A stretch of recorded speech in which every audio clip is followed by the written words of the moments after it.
Puisque tout ce qui va sans dire va tout aussi bien en le disant, parlons aujourd'hui de la concurrence déloyale en répondant directement à vos questions. N'hésitez pas d'ailleurs à me solliciter et à me poser des questions.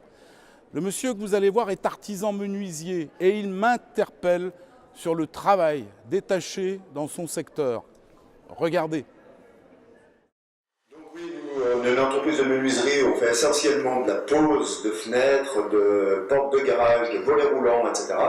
Et nous, le problème qu'on a actuellement, c'est que on a des grosses boîtes de fenêtres qui font des fenêtres de moindre qualité, qui sont posées par des travailleurs détachés, on peut dire.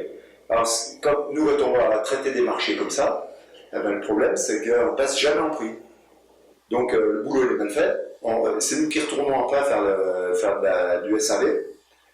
Et voilà notre problème. Donc, nous, on travaille surtout chez des particuliers, du coup. On ne peut pas faire des immeubles, on peut pas travailler pour les gros marchés. Alors, malgré qu'on a quand même des qualités de produits qui sont nettement supérieures à ce qu'on voit. Et donc, voilà notre problème. D'autre part, nous on travaille en montagne, dans les marchés de montagne, là, où on pose beaucoup de volets roulants pour les menuisiers. Ces menuisiers-là, ils n'ont plus de boulot. Pourquoi? Parce que c'est des entreprises polonaises qui viennent travailler sur les chantiers. On voit que des Polonais. Il n'y a que des ouvriers polonais. Donc c'est une entreprise polonaise qui facture. Donc ils ne parlent pas français en plus. On ne peut pas s'exprimer avec eux, on ne peut pas parler avec eux parce qu'ils ne parlent pas français du tout. Donc on ne peut même pas s'expliquer sur des dimensions, sur des problèmes de questions de volets roulants de réservation, ou trucs comme ça. On ne peut pas discuter avec eux parce que c'est impossible, ils ne parlent pas français. Il n'y en a pas un qui parle français, même le patron, même le chef, quoi, c'est pas le patron qui est là. Alors voilà le problème qu'on a nous actuellement, c'est que les gros marchés, c'est même pas la peine, donc on ne peut pas embaucher. On ne va pas embaucher puisqu'on prend des chantiers des petits chantiers, on ne prend pas de gros chantiers. Du coup, ça permet de tourner juste, mais ça va quoi. Cher monsieur, vous nous décrivez la réalité de la concurrence déloyale dans le secteur de la menuiserie.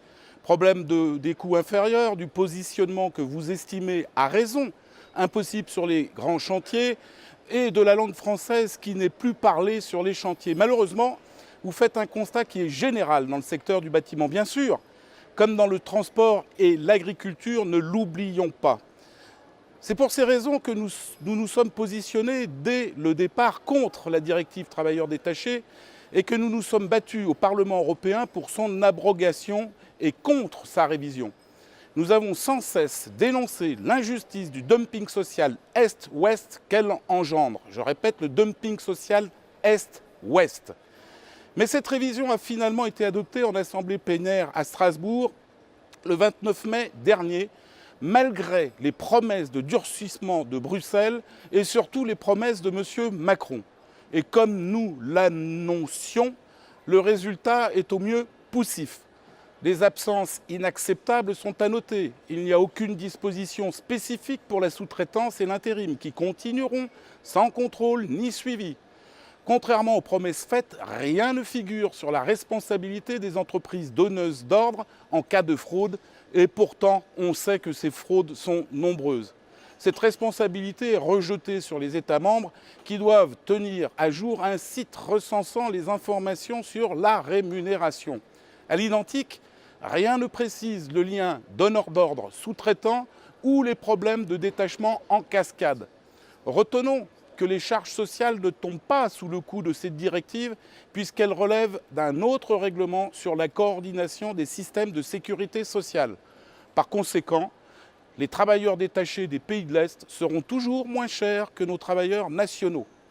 Pour conclure, cher monsieur, ce n'est malheureusement pas demain que le secteur de la menuiserie qui vous concerne plus particulièrement sera épargné par ce dumping social.